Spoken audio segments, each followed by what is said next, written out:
क्या आप अपने हाथों के एंड्रॉयड मोबाइल से इस तरह की वीडियो बनाना चाहते हैं?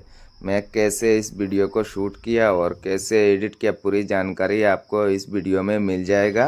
तो वीडियो के अंत तक बने रहे और चैनल पर नए हैं तो चैनल को सब्सक्राइब कर दीजिए।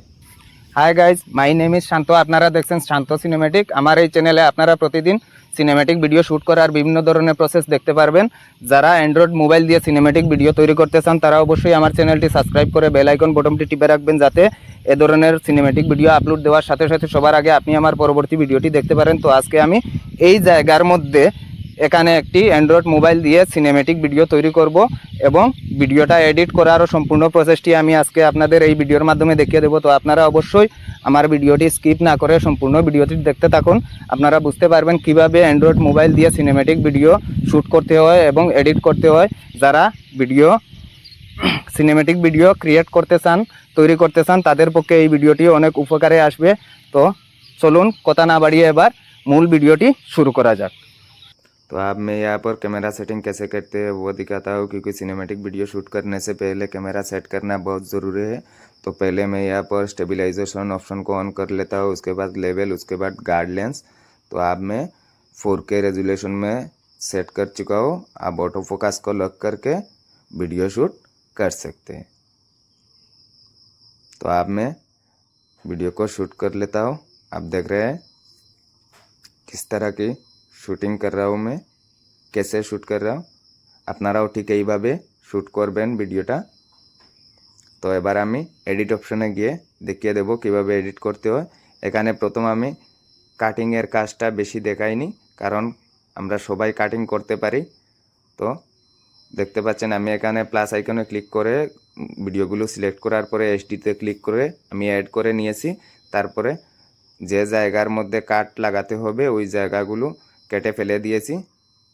এই কাজটা আপনারা অনেকেই করতে পারবেন, প্রায় সবাই করতে পারবেন।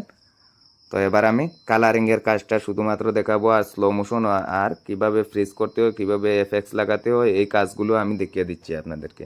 তো এখানে फिल्टरे क्लिक करे एडजस्टर मध्य क्लिक करार परे यहाँ पर देख रहे हैं ब्राइटनेस थोड़ा सा कम कर दिया है, कॉन्टैक्ट को थोड़ा सा बढ़ा के दिया है।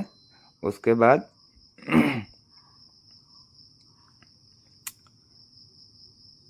इसको भी थोड़ा सा बढ़ा दिया और ब्राइट लाइन को भी थोड़ा सा बढ़ा दिया।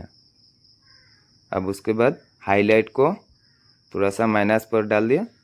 उसके बाद शेडो को थोड़ा सा प्लस पर डाल दिया। उसके बाद टेम्परेचर थोड़ा सा प्लस कर दिया। तो आप देख सकते हैं इस तरह मैं कलर ग्रेडिंग करता हूँ। और अब ग्रीन को थोड़ा सा बढ़ा लेता हूँ।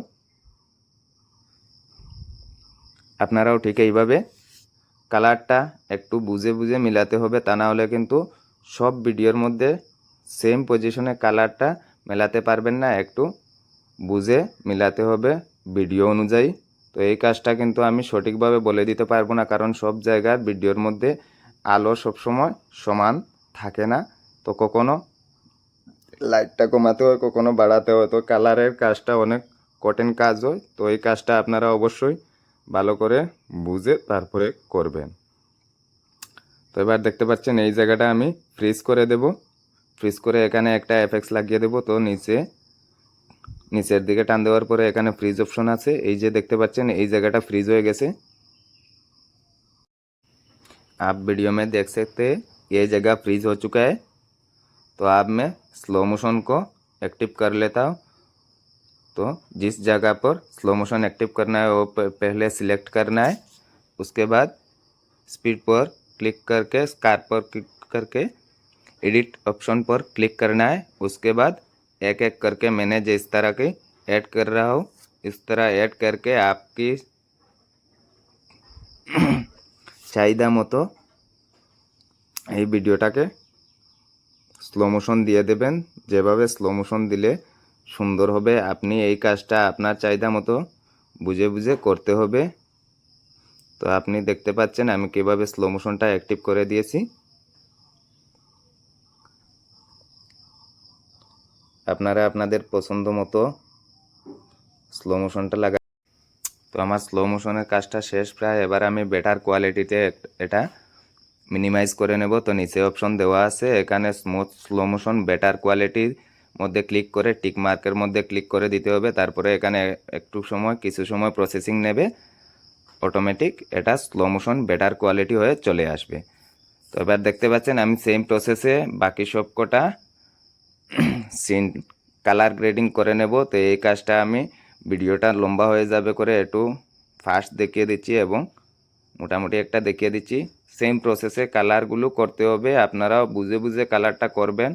তবে স্ক্রিনের মধ্যে যেভাবে দেখতে পাচ্ছেন আমি কালারগুলো করছি, এইভাবে কিন্তু সব ভিডিওর মধ্যে মিলবে না, কারণ কোথাও ভিডিওর মধ্যে আলো বেশি হয়, কোথাও কম হয়। তো লাইটগুলোর পক্ষে খেয়াল রাখতে হবে এবং কোথাও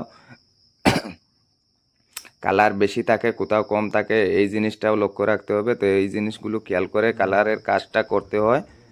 তো মোটামুটি কালারের কাজ করা শেষ। এবার আমি এফএক্স লাগিয়ে নেব। এই প্লাস আইকনের মধ্যে ক্লিক করে এখানে একটা ট্রানজাকশন এফএক্স দিয়ে দিচ্ছি। তারপরেরটার মধ্যে আমি একটা রোটেট এফএক্স দিয়ে দেব। এই প্লাস আইকনে ক্লিক করে এখানে সাইটে অনেকটা এফএক্স পেয়ে যাবেন, আপনারা একটু খুঁজলেই পেয়ে যাবেন। এখানে রোটেট এফএক্সটা লাগিয়ে দিচ্ছি। এবার ফ্রিজ করা জায়গাটুকুর মধ্যে একটা এফএক্স লাগিয়ে দেব।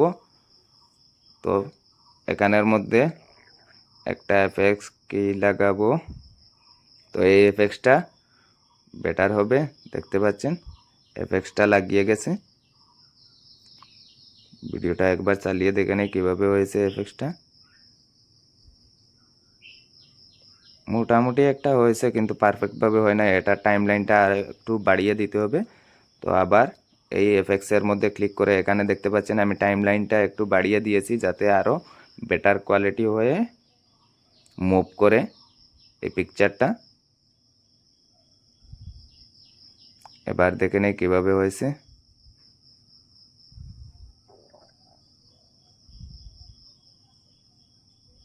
এবার ঠিক আছে।